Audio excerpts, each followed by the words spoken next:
аялын сабачы мен кошунасымын депчи. Мындайча айтканда даже мен кудам деп деле айтсам болот экен. Бир анонимный звонок деп чалды, эч кимге айтпай эле койгула деп. Ал эже кошунасы экен. Угрозалар болду. Мен жерим ат башыга барып жамандап баргыла. Саламатсызбы Шериф мырза, биз сиз менен бүгүн өлкөбүздө болуп аткан акыркы темалар боюнча баарлашууну туура көрдүм да, анткени акыркы учурда өзүңүз билгендей эле аялдарга жасалган зордук, зомбулук күч алууда да. Ошонун үстүндө сиз өзүңүздүн Instagram баракчаңыздагы, Facebook баракчаңыздагы бир иш аракеттерди жүргүзүп, бир натыйжаны көрсөтүп атасыз. Мына ушул бүгүнкү ишмердигиңиз жөнүндө айтсаңыз, азыркы учурда аялдарга жасалган зордук, зомбулуктун кырдаалында кандай иш аракеттерди кылып атасыз, кандай иштер жүрүп жатат, ошол боюнча айтып кетсеңиз. Саламатсызбы? Интернеттен баарыбыз эле азыр көрүп жатабыз.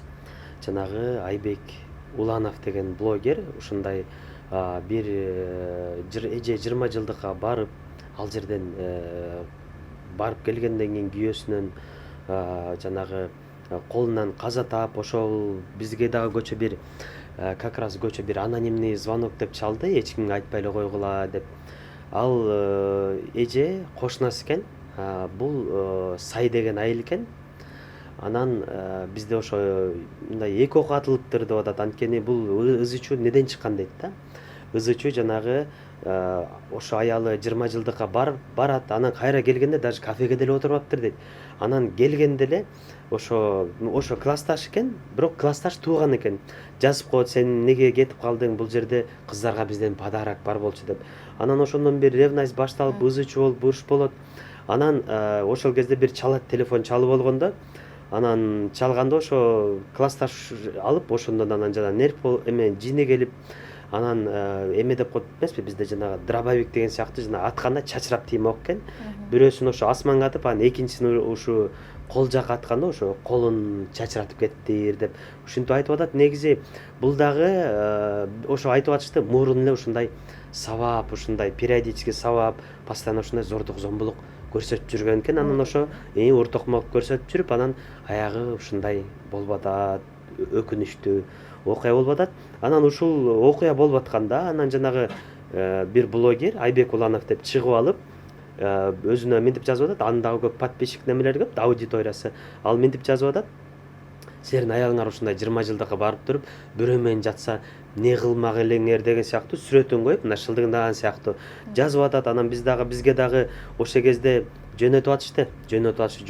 Бир кезде карасак, действительно биз дагы эми юридикалык жактан карасак, состав 50/50 көрүндү, бирок эми иштеп көрөлү деп туруп иштеп баштадык.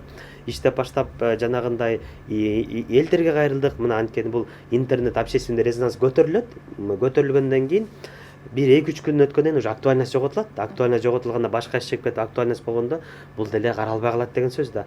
Бул моментте биз сразу ошо общественный көтөрүп туруп, жана коллективное заявление деп арыз чогулталы дедик.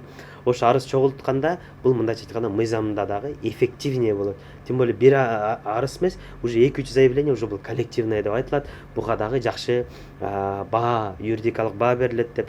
Анан ошентип кол топтодук. Ошо кол топтогондо дагы азыр мына примерно 15 миңдей кол топтодук. Где-то 100дей адам келип живой кол коюп беришти. Калгандары жана онлайн петиция деп где-то 15 миңге жеттик. Где-то 15.100 адам уже ГУВДга кол топтолду деп айтсак болот. Анан ошентип иштей баштаганда, мен как раз сотко баратканда, мен Айбек Улановдун байкеси болом, өзүнүн ГУБОПтун кызматкери деп мен башында ошо билген жокмун да, жазылып угрозалар болду. Мен ошо телефон менен жаздырып туруп, не дейсиз байке дегенде эле уже ал эми сотрудник экен, бывший сотрудник экен. Анан сразу эле сөзүн артка алып эле, анан жанагы боюнча жаздырып туруп, аны дагы биз интернетке чыгардык. Мына Айбек Улановдун байкелери угроза кылып атат деп. Ошол кезде эле бизге дароо жанагы начальник ГУБОП оперативниктер бизге байланышка чыкты. Шердор байке, ал бизде мына териштирдик деп, мына буквально 10-15 мүнөттө эле мен даже ошонун үнүнөн эле батлей таап коюптур, карабайсызбы? Ал биз териштирдик. Ал сотрудник эмес экен, ал бывший сотрудник экен деп туруп, ГУВДга азыр келе бериңиз, 1-2 саатта биз аны алып келип деп.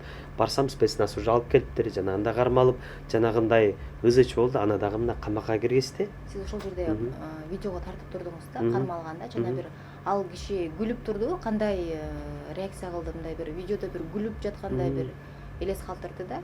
Жок, ал мындайча айтканда эми адам ошондой спецназ кармап келген, бул адамда ошондой шок болуп калат, шоковом состоянии.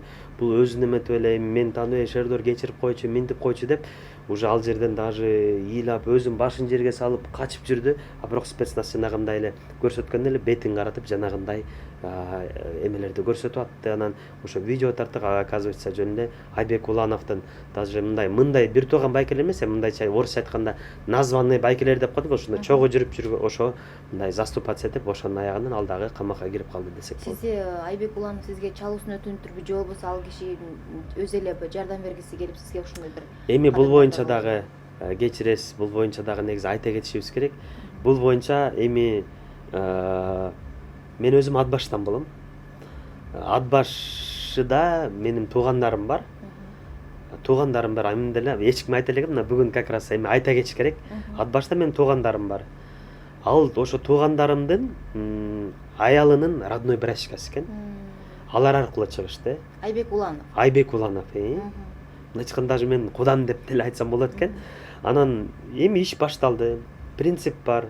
Эртең биз дагы иштеп жүрөбүз, эртең репутациябыз бузулбаш керек. Эми бул человеческий фактор, кылмыш кылды, жооп бериш керек деп. Мен аларга деле айттым, даже жастырбагыла.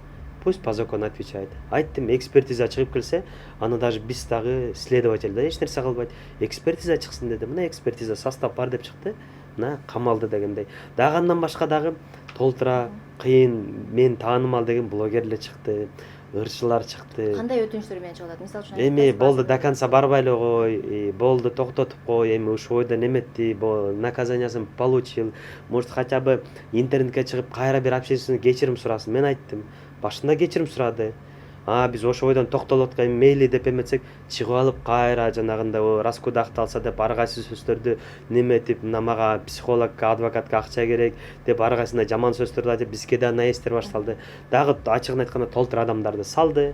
Анан биз мыйзам боюнча деп уже иштедик. Анан Кудайым буйрса, көчө иштин ушу жакшы эми биз эле эмес, тергөөчүлөр жакшы жардам беришти. Чогуу ошо иштешип, бири тыгыз иштешип, мына көчө иш козголуп 330 берене менен камалды 48 саатка. Азыр мына бүгүн азыр мына тергөөчү менен да сүйлөшкөм. Азыр 1 сааттын ичинде бөгөт чарасы каралат. Бөгөт чарасы деп бул бизде мыйзам боюнча тергөөчүлөр 48 саатка эле камалат. Анан уже сотко эртең бүгүн алып келгенде сот уже 2 ай СИЗО же домашний арест дейт. Эми момундай резонанс көтөрүлгөн соң соттун деле эки башы жок, камайт деген эле ойдобуз. Азыркы учурда эметип атпайсызбы? Кечирим сураса эле кой беребиз депчи. Мисалы үчүн биринчи ирет ошондой болду да. Кечирим сурап эле оңой жеңил кутулуп кетти. Азыр эгерде биз ушул Айбек Улановдун окуясынан кийин дагы да ушундай кечирим менен чыгарып кое турган болсок, коомчулукта кандай бир мыйзам бузуулар орун алышып, кандай кырдаалдар болушу мүмкүн? Ошол чөйрөгө аралашып жүргөн адам катары айтсаңыз, адамдардын психологиясы мисалы үчүнчү жеңил желпи кылмыштан кутулганда кандай болуп калыптанып калышы мүмкүн? Негизи бул дагы туура суроо. Анткени биз эмнеге ошо айтып атабыз, жок, до конца мыйзам чегинде жооп берсин деп айтып атабыз. Анткени бул жерде дагы мисалы эми мындай да, мына баарыбызда эне бар. Өткөндө дагы айтылап айта кеттик, карындаш бар, эже бар дегендей. Мына бизди көчөдөгү ошо айтып берди деп атпайбы? Айтып берди да бизге ошо кошуналары. Бул эженин каза болуп калган эженин кичүү жаштагы 5 жаштагы баласы бар экен, 5 баласы бар экен. Эң улуусу Бишкекте студент экен. Анан алар өзү жанагындай анын атасы камалып кетип атса, энеси жанагынтип өлүп атса, кан жутуп атса, анан мындай недоблогерлер жанагынтип неметкен, бул обязательно. Биз ошол кезде эле айттык, кечирим сурап туруп кой бергенде эле биз ошондо чыктык да. Неге бул кечирим сурап туруп эле кой бериш керек? Бул жерде административный менен эле кутулуп кетпеш керек. Биз ошо мына иш козгой элек деле айтканбыз. Бул жерде уголовно наказуемый жана кылмыш жоопкерчилигине тартылыш керек деп биз ошону мындайча айтканда чуркап жүрүп, Алла тааланын жардамы менен добились. Анан эми иш козголуп атат. Бул неге бир биз буну негизи бул практикада болгон эмес. Баары эле кармалчу административное правонарушение менен эле жанагы максимум штраф төлөп туруп эле чыгып кетчү. Азыр бул биз уже кылмыш иш козголду. Бул дагы уже практикуется. Эми мына практикада болду. Кийин мына дагы ушул момент менен да колдонуп айта кетебиз. Кийин дагы ушундай жазгандар, жанагындайлар чыккандар болсо, мына уже статья даяр, готовый. Эртең экспертиза менен кайра эртең деле камалып Айбек Улановдун кейпин кийип камалып калышы мүмкүн. азыркы учурда сизде мисалы үчүн Айбек Улановдон сырткары дагы Instagram баракчаңызга билдирүү жазгандар бар да, мисалы үчүн ошондой эле сыяктуу колдогон, мисалы үчүнчү сизге өзү жазган турбай комментарий, хайп кубалап атасыңбы, бул деген популизм деген сыяктуу бир өзүнүн билдирүүлөрүн калтырыптыр да. Ошол учурда баягы кечирим сурап чыккандан кийин ошондой билдирүүлөрдү калтырып атабы же ага чейин калтырган бал билдирүүлөрдү? Сиз бүгүн жарыяладыңыз да ошол билдирүүлөрдү. Ошо биз көчө Кактус медиага ошо интервью бергенде, ошо жанагы байкеси камалды деп ошол боюнча бергенде, ошонун астына жазып атат. Мен именно менин эмеме бул лучше займись делом бирдеме депчи. Анан мен дагы айтып атам, это не дело депчи. Орусча ушинсем, сен хайпуешь, популизм бирдеме деп көчө эле жазып атат. Анан көчө эле жазгандан кийин анан уже мындай обидно болду. Анан дагы жакшы иштедик, анан аягы жанагындай болуп камалып атпайбы. Мындай оңолгон жок деп айтсак болот да, мындай жеткен жок. Анан аягы Жеңил жанагындай. желпи кутуунун натыйжасы десек болот, мисалы үчүн жеңил желпи кечирим сурап бул нерседен чыгып кетти, бирок өзүнө сабак болгон жок деп түшүнсөк болот анын кадамын. Негизи эми биз деле ойлоп атабыз, эми нормальный адам, менин жеке оюм. Эми мен башкаларды таңуулабайм, бул менин жеке оюм да. Эгер нормальный адам болсо, мен ойлойм да, психология жакта может жабыркаганбы депчи. Анткени эгер нормальный адам болсо, эми жанагынтип кармап келип атат, СМИде ызы чуу болуп атат, общественный резонанс көтөрүлүп атат. Анан чыгып алып кайра жанагындай сөздөрдү сүйлөп, бул деген мындайча айтканда, мен ойлойм нормальный адам мынтип айтпайт депчи. Мисалы үчүн азыркы учурда кол топтолду деп атпайсызбы? Анан ошол мага кызык болуп атат да, ошол сиз кол топтогондо канча пайыз аялдар түздү, канча пайыз эркектер түздү? Мисалы үчүн факты жүзүндө кол коюп бергендер канча? Тең салмак караганда бул жерден деле аялдар көбүрөкпү, кандай? Негизи ошо биз как раз ошондо дагы айтып аттык да. Анткени эмнеге бизге өкүнүчтүү болуп атат? Анткени биз ошол күнү чыгып кол топтоп атабыз, кол коюучулар болсо келгиле десек, мага кээ бир жанагыдай айткандай эле блогерлер, известный блогерлер баары эле барабыз, минтебиз, жардам беребиз. Даже кээ бир биздин патриотторубуз чалып, адреси каякта экен, буну муштайбыз, минтебиз деп. Анан мен баарына айтып аттым, келгиле, муштаганда пайда жок. Эртең силерге иш козголуп кетет, дагы бирден лучше мына мыйзам чегинде, баары мыйзам чегинде болсун, жакшы болот деп айтып аттык. Анан чакырдык. Понедельник болчу, баягы понедельник 12:30 деп. Ишенсеңиз, ошо жерге где-то 50дөй адам келди. Ошондон мен кол койдум. Анан бир бала келди, ошо экөөбүз эле койдук, калгандар бүт эме да, аялдар болушту да. Белгилүү токтотуп эле кой, болду дегендей айтып атпайсызбы? Ошолордун арасында, мисалы үчүн белгилүүлөрдүн арасында звездаларбы, мисалы үчүн жылдыздарбы? Арасында болдубу, мисалы үчүн давай алдыга кадам, ушунун аягына чык, биз сени менен деген сыяктуу бир колдоо иретин көрсөткөндөр болдубу же баарысы эле токтотуп эле кой деп бир кайдыгерлигин билдириштиби, мисалы үчүн? Жок, кээ бирөө мисалы монетанын бир сторонасы, эки сторонасы дегендей, кээ бирөө ошентип атышты, бирок кээ бирөө ошо известный адамдар дагы личкага жазышып, даже кээ бирөө телефон чалып, кадимкидей колдоп атышты. Давай, мындайча айтканда эми мындай эркектер биз менен сүйлөшөбүз да, эми сөзмө сөз айтсам, давай братан, топи до конца сени колдойбуз деп ошентип айткандар дагы көп болду да. Азыркы учурда эми өзүңүздүн куда тарагыңыз болуп калат экен, жубайыңыздын туугандары болуп кетет экен, бир жагынан өзүңүздүн тааныштарыңыз, кадырлуу досторуңуздун арасынан ушундай бир сунуштар болуп атыптыр. Анан сизде кадамдар кандай болот? Чын эле ойлонуу, бир эки ача ойлонуп калган учур болуп атабы, мисалы үчүн токтото эле койсомбу, мына мен үчүн кадырлуу адам эле деген сыяктуу. Бирөө кадырын салса, бирөө кадамын артка тартканга туура келип калган учурлар болот да. Ушундай кырдаалга өзүңүздүн келатканыңызды байкап атасыз да. Сиздин кадамдарыңыз кандай болот? Эми мындай да, эми мыйзам боюнча эми бул человеческий фактор да. Человеческий фактор. Эми баарыбыз адамбыз, ачыгын айта кетишибиз керек. Может, мен ишти баштай элек кезде, вообще кире элек кезде, угуп калып интернетке чыгара элек кезде, келип ушундай деп айтсам, мына ал жеринде мына эми жашырбай эле айтышыбыз керек, өзүбүздү святой кыла бербей элечи. Ал кезде может быть ойлонуп иштен баш тартышым мүмкүн болмок да, мүмкүн.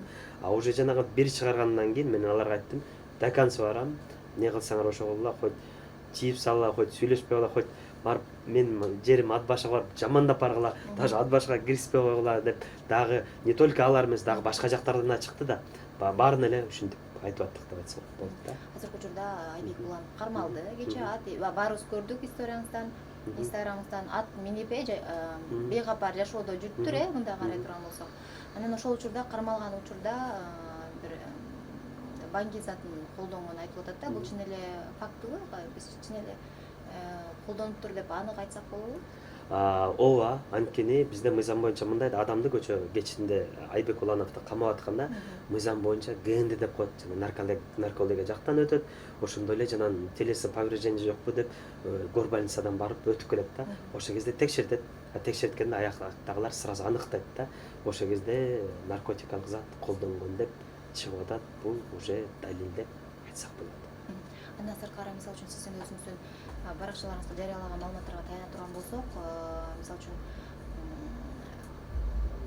кыз зордуктаган бир же болбосо бир алдамчылыктуу ушундай бир туура эмес кадамдарын айтып сизге кат жолдоп атышат да. Бул жөн эле эл тарабынан айтылган сөздөрбү же болбосо фактылар да барбы бул тууралуу? Негизи эми мындай да, көп адамдар дагы бизге жана Айбек Улановдун артынан кайрылып атат. Мына жаңы эле айта кетишибиз керек. Бирөө кайрылды, мени машинисто менен акчамды алдап кеткен деп ушундай боюнча. Ал боюнча дагы ошо тергөөчүгө арыз жаз деп аны дагы жөнөттүк. Анан дагы бир эки кыздар дагы жазып атат, эми кыздар деле эми көп жазыптыр да, эми мында ушундай даже кээ бирөө жазып атат, бул даже аялын сабачу, мен кошунасымын депчи. Анан кээ бирөө ошо пострадавший кыздар бар экен, жана кээ бирөөнү телеграм группасы бар экен. Аныга да кире албай койдук да, негизи уже мурунку адамдар эле атайын саналуу эле адамдарды кирсетип окшойт. Сүрөткө тартып алып издеваться этип ар кимди ушундай неме болчу экен да. Анан уже предел болуп, мына ушинтип биз дагы мурун көрбөптүрбүз. Анан баардык жибергенден карасак, бул оказывается 1-2 жылдан бери токтолуп келген эме экен. Мындайча айтканда, ар кимди шылдыңдап, видеого чыгарып, ушундай провокация кылып, анан биз дагы көрүп атабыз. Любой кактус медиа дейбизби же любой жаңылыктарга чыкканда астында всегда бул комментарий шылдыңдап, ушинтип жазып көрүм бүт посттордун баарында. Анан уже аягы мына эмне болуп атат, көрүп атпайсызбы? Мисалы үчүн ошол билдирүүлөрүнө 2 жыл мурунку жазган билдирүүлөрүнө да жооп берип калышы мүмкүнбү? Ал жерде да бир акырат сөздөр болушу мүмкүн, ар кандай болушу мүмкүн да. Видеолорунда бир далилдер болушу мүмкүн. Ошолор да камала турган болсо, азыркы кылмыштын үстүнө кошулушу мүмкүн, кандай болуп калат? Негизи мыйзам боюнча бизде же ошол кимге жаман пикир жазса, ошол гана ар жазып кайрылыш керекпи? Бул учурда кандай болот? Негизи мыйзам боюнча эгер действительно жанагы может дагы инстаграмга же башка интернет булактарына бирдеме деп чыгарган болсо, эгер ошол жерлерде призыв болсо, хоть 1 жыл болсун, хоть 2 жыл болсун, мыйзам боюнча эгер болсо, ал боюнча кылмыш жоопкерчилиги ал да каралат. Аны дагы может ошону дагы кошушу мүмкүн. Мыйзам жол берет. Азыр кайрылып атпайбы сизге? Мен ушинтип зоруктады эле, анымы деген сыяктычы, бирок телеграм каналы бар деген да бир мишкеттер бар да. Ошол жактан дагы зап көргөн айымдарбы, кыздарбы кайрылган учурлар болдубу же болбосо ал мындай жөн эле бир мишкет боюнча айтылып атабы азыр? Жок, ошо бизге дагы ошо кайрылып атышат, айтып атышат. Анан биз деле айтып атабыз, эми биз ошо моюшту алып бардык, анан сиздикини аз алганда дагы уже башка иштерибиз дагы көп токтото турдук да. Аякка да үлгүрүшүбүз керек. Ошондуктан тергөөчүнүн номерине берип атабыз, арыз менен кайрылыңыз, монткиз деп. Азыр учурда бул мындай болуп атпайбы? Ош облусунда болгон окуянын тегерегинде чыгып атпайбы? Анан айтып атпайсызбы, аялын да сабачу экен депчи. Анан мисалы үчүн аял да чыгышы мүмкүн да сизгечи, ооба мен сабачу деген сыяктуу. Ушундай адамдар туугандарынан бир далилдеген учур болгон жокпу? Жок, андай болду элек. Аялы чыга элек, именно жакын туугандарына, берки мындай адамдардан да чыгып атат да. Анткени биз да уктук, Первомайскийде да бир хулиганство менен ушундай бирөөнү сабап салып, аякта дагы бир иш болуптур. Анан Аламидинден дагы ушундай бир кызды зордуктап салды деп, ал боюнча дагы иш катталган экен да. Бизге дагы бул железобетондон информациялар келип атат да. Азыркы учурда мисалы үчүн буга чейин сыдыманы, мисалы үчүн кастыкты козутуу боюнча буга чейин соттолгон болчу, бир топ эле иштер жүргөндө. Андан кийин айтып атпайсызбы, Бауыржанды дагы карайбыз деген сыяктуучу. Ал кандай бир терс пикирлерин билдирди? Ошо боюнча да маалымат айтсаңыз. Ал укканбыз, жанагы бир блогер сыдыман деп, аныкы дагы разжигание межнациональной розни деп, ал дагы ошо камалып, кийин дагы болду, мен инстаграмга, интернетке эчтеке чыгарбайм, жолобойм деп, азыр ал уже опомнился дегендейчи. Жакшы натыйжа. Натыйжа, ушу айтып атпаймынбы, адамдарга мен всегда айтып жүрөм. Азыр в современном мире эң катуу наказание адамдарга бул түрмө деп айтам. Анткени түрмө, мисалы азыр барыбыз телефон менен жүрөбүз. 5-10 телефон менен жүрбөй койсок, башың неме болуп кетет, мындай уже кыйналып кетесиң дегендей, телевизор, интернет жок, кыйналып кетесиң. Азыр ушу жашоодо современный жүрүп туруп, мисалы СИЗОго камап койсо, аякта телефон жок, интернет жок, телевизор деле мындай без интернет мындай неме эч нерсе жок, анан уже адам ойлонуп атыпчы ой катуу жеп салат да, уже психологически уже эме боло баштайт дегендей. Ошондуктан наказание алгандар, түрмөгө отуруп чыккандар кийин уже мындайча айтканда даже айранды үйлөп ичип калат дегендей ошондой болуп калат. Жанагы Бауыржандыкы да биз көрүп атабыз, аныкы деле почти ошо блогерде эменикиндей экен, окшош элекен да Айбек Улановдукуна. Эгер ал боюнча дагы мына буюрса жакшы иштеп баштасак, аны дагы уже жоопко тартсак болот деген сөз да. Азыркы учурда мисалы үчүн телефондун артында отура алып эле аябай күпүлдөп атпайбызбы? Анан кармап барагандан кийин алардын абалы кандай болот? Мисалы үчүн иш жүрүп жаткан учурда алардын эмоциясы кандай болот, реакциясы кандай болот? Анан иш жүрүп баягы сотко ашкандан кийин кандай болот? Бир оң жыйынтыкка бир иш жүрүп аткан учурда эле эмне адам өзүнүн катачылыгын түшүнүп жеткен учур болобу, же качан бир темир тордун артына камалгандан кийин гана сезиниппи, бир ишеби кандай? Негизи мындай да, баары эле жанагындай айтат эмес, диванный эксперт деп коет да, диванда отуруп алып эле герой болуп, жана интернетке чыгып алып сүйлөп, азыр тияка жанагындай Кудай сактасын, бул деген адамды камап барып, нарушник менен жанагындай кармап, уже кармап барганда уже милициянын ичи уже камаласың деп жанагындай аяктын абырасы вообще башка. Аякка барганда мындайча айтканда баары мындай сөз бар го, мыйып калышат да. Ошентип уже өздөрү неметип, мындай көздөрү жалтыратып, ыйлагысы келип, бирок канча адамдар камалат, көрүп наоборот кийгизде бооруң ооруп кетет да. Өлө кыйын болуп аткан адамдар көрсөң уже кадим по-любому адамсың да, человеческий фактор деген болот. Кадимгидей мындай бооруң ооруп кетет дегенде да. Аялдардын зордук зомбулугу жөнөтүп атпайбызбы? Ушунун баары аялдардын үнсүздүгүнөн, чыдамкайлыгынын натыйжасында болуп атат деп ойлойм да. Айымдарга кандай кеңешиңизди бересиз? Юрист катары кандай кадамдарды кылышы керек айымдар ушундай иштер болбош үчүн, алдын алуу үчүн? Негизи мен көп интервьюда дагы айтып жүргөмдөй, кээ кезде аялдар өздөрү күнөөлүү деп айтып жүрөм да. Дагы айта кетебиз, бул жерде эмнеге деп айтам, анткени ушулардын аягы өлүмгө алып барбаш үчүн кээ бир арыз жазып коюп атышпайбы? Аялдар арыз жазат, тосум арыз менен кайра кайтарып алат, ал иш жабылат, эртеси күнү бир сутка отуруп чыгат, кайра келип муштайт. Колун сындырат, бутун сындырат, көөгө ала калат, кабыргасын сындырат, кийин кайра эле кечирип эле балдарым үчүн жашайм деп эле кайра келет. Анан кийин кайра сабайт, реанимацияга жатып чыгат, эл эмне дейт деп кайра келет, туугандарым минтип атат, кетип калсам деп кайра келет, анан аягы жанагындай өлүм менен кайталып атат деп. Мен айтат элем негизи, бир эркек, эгер эркек бир кол көтөргөн болсо, дагы көтөрө берет.